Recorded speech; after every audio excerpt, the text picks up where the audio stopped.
14 votes in favor, 1 vote against. The U.S. has used its veto power 85 times in the Security Council, more than half of them, like today's veto, shielding Israel from Security Council resolutions. What we witnessed here today in the Security Council is an insult. It won't be forgotten. It's one more example of the United Nations doing more harm than good in addressing the Israeli-Palestinian conflict.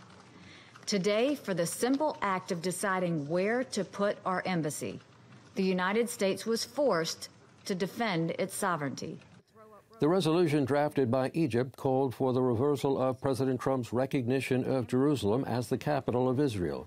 It also stated that any decision to change the status of Jerusalem is null and void and must be rescinded. It also called on countries not to establish diplomatic missions in the city. It is truly regrettable that the United States chose to ignore international law and abandon international consensus regarding the question of Palestine to please oppressive Israeli occupation at the expense of our legitimate rights and the justness of our cause.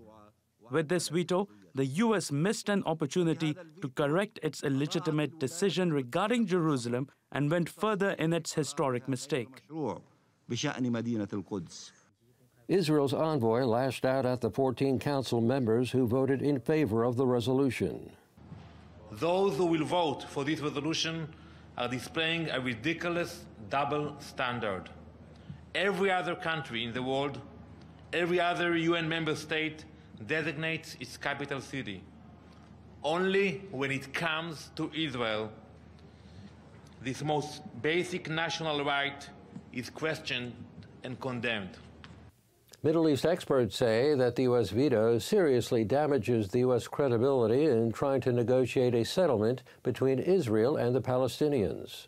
It was going to take a very significant shift away from existing U.S. policy to move the United States into a fair mediator in the Israeli-Palestinian conflict and the peace process.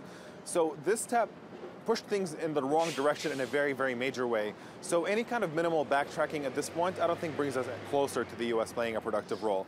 The Palestinian leadership had already stated that if Washington vetoed the resolution, they would bring a similar one to a vote in the General Assembly, where it would get overwhelming approval but have no legal binding status. Frank Ucciardo, TRT World, the United Nations.